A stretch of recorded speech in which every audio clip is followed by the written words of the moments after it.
तो सिंह लगन के चार्ट में हम बात कर रहे थे चंद्रमा की महादशा के बारे में और अब तक हमारी चर्चा प्रथम भाव के लिए पूरी हो चुकी थी। इस वीडियो में देखेंगे अगर आपका कन्या राशि में दूसरे भाव में चंद्रमा स्थित है और अगर ऐसे में आपको चंद्रमा की महादशा आती है तो चंद्रमा के रिजल्ट आपके लिए किस प्रकार के रहेंगे।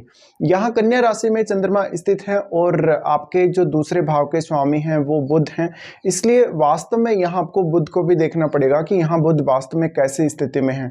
इसके साथ साथ चंद्रमा यहाँ क्योंकि 12वें भाव के स्वामी होकर बैठे हैं आपके चार्ट में, इसलिए आर्थिक रूप से थोड़ी परेशानी फिर भी चंद्रमा की दशा में रहेगी।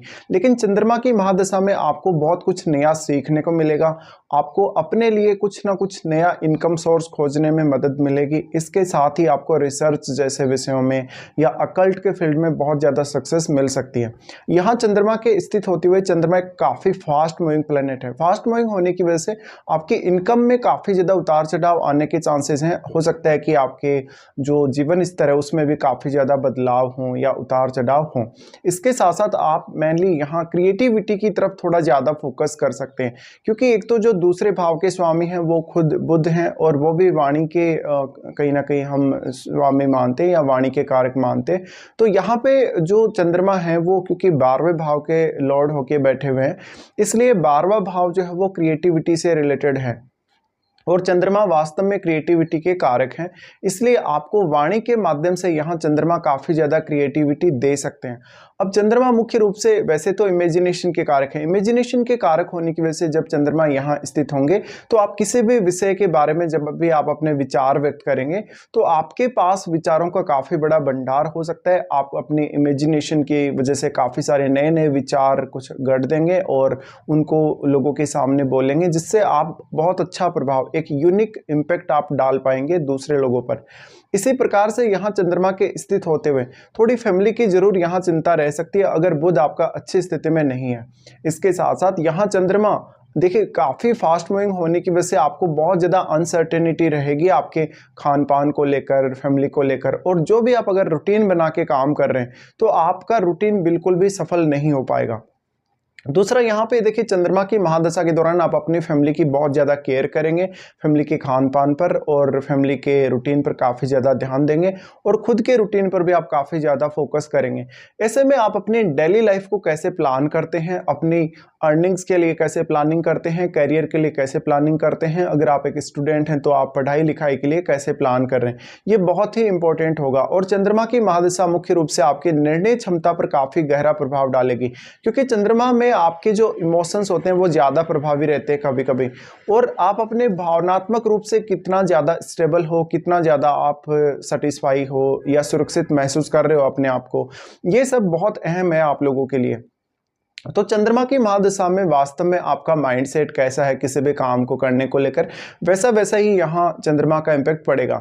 अब सबसे बड़ी बात यह आती है कि चंद्रमा पर किसी भी अन्य ग्रह का अगर प्रभाव हो तो चंद्रमा किसी भी दूसरे ग्रह के युति से या दृष्टि संबंध से सबसे ज्यादा प्रभावित होते हैं। बट आपको यहाँ इनके डिस्पोजिटर बुध को भी देखना चाहिए और वास्तव में यहाँ आपको चंद्रमा को भी देखना चाहिए कि चंद्रमा कैसे स्थिति में है। अगर यहाँ चंद्रमा मजबूत स्थिति में है तो निश्चित ही आपको चंद्रमा यहाँ पर काफी कुछ देंगे। इसी प्रकार से ऐसे चंद्रमा आपको वाणी के माध्यम से काफी ज्यादा मल्टीटास्किंग बना सकते हैं। आप एक अगर कवि हैं या कोई अच्छे वक्ता हैं तो अपनी वाणी से या अपने लेखन से बहुत ज़्यादा लोगों को प्रभावित कर सकते हैं। तो यहाँ पर आपके पास इनकम के लिए और मुख्य रूप से फैमिली से जुड़े कार्यों के लिए बहुत सारे नए नए आइडियाज़ डेवलप होंगे आपके मन में। अब उन आइडियाज़ का यूटिलाइजेशन आप कैसे कर पाते हैं ये आपके ऊपर डिपेंड करेगा। इसके साथ ही आपके 8वें भाव में अगर कोई भी ग्रह स्थित है तो उसका प्रभाव भी चंद्रमा पर अवश्य ही पड़ेगा, और जो भी ग्रह चंद्रमा के साथ दृष्टि संबंध बना रहे हैं उनका प्रभाव थोड़ा कम पड़ेगा जो चंद्रमा के साथ युति बना रहे उन ग्रहों की तुलना में। तो ये भी आपको यहाँ समझना है। इसके साथ साथ यहाँ चंद्रमा को अगर बृहस्पति का सपोर्ट मिल जाता है, बुध का सपोर्ट मिल जाता है या फिर शुक्र का भी अगर सपोर्ट मिल जाता है तो क्रिएटिविटी के मामले में फिर भी बहुत अच्छे रिजल्ट मिल सकते हैं। लेकिन शुक्र का अगर यहाँ चंद्रमा को सपोर्ट मिल रहा है तो कुछ हद तक आप अपनी डेली लाइफ पे या अपने जो भी आपका रहन-सहन है, जो भी आपका किसी भी खान-पान में अगर आपकी रुचि है, उन पर ज़्यादा स्पेंडिंग करेंगे, पैसा बहुत ज़्यादा खर्च होगा आपका। लेकिन यहाँ पर आपको कुछ गंदी आदतें हो सकती हैं या कुछ ऐसी लत भी लग सकती हैं, जैसे ड्रिंकिंग है, स्मोकिंग है, तो इन सब से आपको बचना पड़ेगा यहाँ पे। शुक्र का संबंध अगर चंद्रमा से है, तो आपकी वाणी के लिए अच्छा है, क्रिएटिविटी के लिए भी बहुत अच्छा है, लेकिन खान-पान को लेकर और रहन-सहन को लेकर काफ़ी ज़्यादा दिक्कतें आ सकती है, क्योंकि शुक्र के यहाँ संबंध के होते हुए आप बिना सोचे-समझे काफ़ी ज़्यादा पैसा खर्च करेंगे। अब चंद्रमा क्योंकि 12वें भाव के स्वामी है, तो वैसे तो अगर देखा जाए तो चंद्रमा का संबंध अगर यहाँ शुक्र से बनता है, तो आपको क्रिएटिविटी में ज़्यादा मदद मिलेगी और कुछ ना कुछ नया एक्सप्लोर करने में भी मदद मिलेगी। इसी हिसाब से अगर बुध का संबंध है यहाँ पर चंद्रमा के साथ या बृहस्पति का संबंध है, तो आपको पढ़ने लिखने और रिसर्च करने में और अपने करियर को सही प्रकार से चुनने में मदद मिल सकती है। तो ये सब आपको यहाँ समझना इन ग्रहों के साथ की वजह से या इन ग्रहों के चंद्रमा पर प्रभाव की वजह से। अब देखिए, अगर यहाँ चंद्रमा को सूर्य का सपोर्ट प्राप्त हो रहा हो या मंगल का सपोर्ट प्राप्त हो रहा हो, तो आपको वाणी को लेके काफ़ी ज़्यादा दिक्कतें हो सकती हैं। आप अपनी फैमिली को बहुत ही ज़्यादा डोमिनेट कर सकते हैं, फैमिली के साथ अक्सर वाद विवाद में पड़ सकते हैं या आपका व्यवहार भी थोड़ा खराब हो सकता है। तो इससे और ज़्यादा अनसर्टेनिटी डेवलप हो जाएगी और बहुत सारे आपके ऐसे रिश्ते होंगे जिनके खराब होने की भी संभावना रहेगी। तो ये सब आपको समझना। तो चंद्रमा पर किसी भी अन्य ग्रह का प्रभाव अगर आपके चार्ट में पड़ रहा है, तो उस प्रभाव को आपको कभी भी इग्नोर नहीं करना चाहिए। अब यहाँ पे सबसे बड़ी बात आ जाती है फिर आपकी एज की, कि आपको कौन सी एज में ये महादशा आ रही है, और ये महादशा 10 वर्ष की होगी। 10 वर्ष की महादशा आपके जीवन में बहुत सारे बदलाव लेने में सक्षम हो सकती है। तो कहीं ना कहीं इस प्रकार की महादशा आपको काफ़ी ज़्यादा बदलावों के दौर से गुजार सकती है, और ये जो भी बदलाव होंगे उनको हैंडल करना कभी कभी आपके लिए उतना अच्छा नहीं रहेगा या उनको आप अच्छे से हैंडल नहीं कर सकेंगे। तो आप हमेशा एक तो जो भी अनसर्टिनिटी आपके आर्थिक स्थिति को लेके, धन संबंधी स्थिति को लेके, प्रॉपर्टी वगैरह को लेके, या जो भी फैमिली से रिलेटेड कार्य हैं, अगर वहाँ अनसर्टिनिटी डेवलप हो रही है तो उसको लेके आपको थोड़ा ज़्यादा सतर्क रहना है। और आपकी लाइफ में सडन कुछ ऐसे इवेंट्स आ सकते हैं जो काफ़ी ज़्यादा फेवरेबल भी होंगे कभी कभी और काफ़ी ज़्यादा नुकसानदायक भी होंगे आपके लिए। इसी प्रकार से अगर चंद्रमा यहाँ स्थित है तो आपको अपनी धन और संपत्ति की बहुत ज़्यादा केयर करनी पड़ेगी।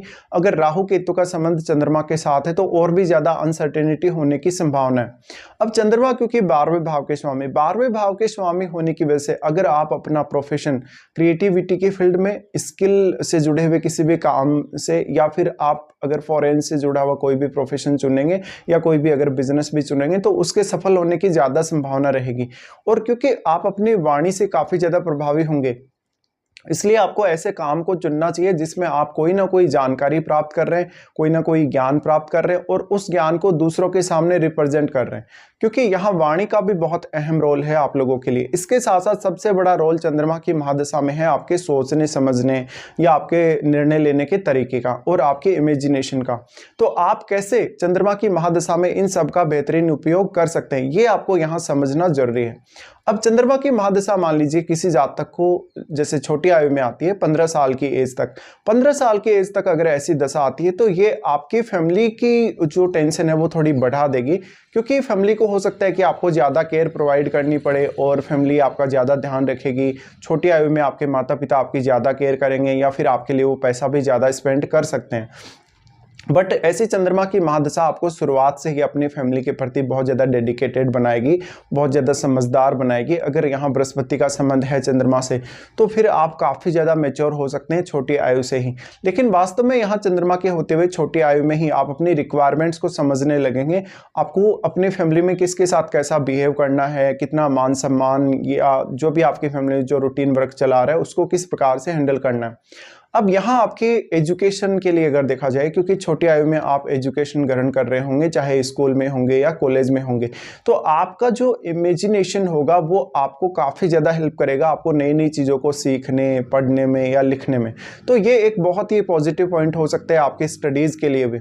अब मान लीजिए किसी जातक को अगर ये महादशा लगभग 25 की एज से लेकर 35 की एज तक अगर आती है, तो ये समय आपके करियर के लिए बहुत ही ज़्यादा इंपॉर्टेंट होगा। तो फिर अगर आप चंद्रमा से जुड़ा हुआ करियर चुनते हैं या बुध से जुड़ा हुआ कोई भी करियर चुनते हैं, तो ज़्यादा ये पॉसिबिलिटी है कि आप अपने करियर में बेहतरीन प्रदर्शन कर पाएंगे। चंद्रमा के यहाँ स्थित होते हुए, क्योंकि चंद्रमा की दृष्टि 8वें भाव पर है, इसलिए आपको मिड एज में ये भी समझना है कि अगर आप मैरिड हैं या फिर मैरिज करने जा रहे हैं तो आपके इन लॉज के साथ आपको संबंध बहुत बेहतर चाहिए और माता पिता के साथ भी काफ़ी अच्छा आपको संबंध चाहिए। लेकिन यहाँ आपको खुद को ही ज़्यादा से ज़्यादा प्रयत्न करना चाहिए अपनी आर्थिक स्थिति को ऊपर लाने के लिए।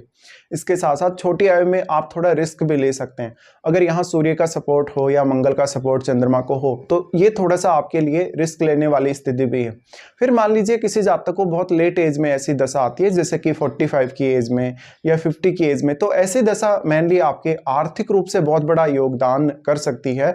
इस दशा के दौरान आप काफ़ी ज़्यादा मैच्योर होंगे, क्योंकि आप काफ़ी ज़्यादा अनुभवों से जीवन में गुजरे हैं, काफ़ी सारी विपरीत परिस्थितियों से भी जीवन में गुजरे हैं। इसलिए आपको अब अपनी फैमिली की रिक्वायरमेंट्स पे, खुद की खुशियों पे और ज़्यादा से ज़्यादा समय आप अपनी फैमिली को दें, इस पे ज़्यादा फोकस करना है। तो चंद्रमा की महादशा लेट एज में भी आपको काफ़ी ज़्यादा धनी बना सकती है और आप पैसे को स्पेंड भी काफ़ी अच्छे तरीके से करेंगे। तो ये कुछ चंद्रमा की महादशा के परिणाम रहेंगे आप लोगों के लिए, जब भी चंद्रमा आपके दूसरे भाव में स्थित होते हैं।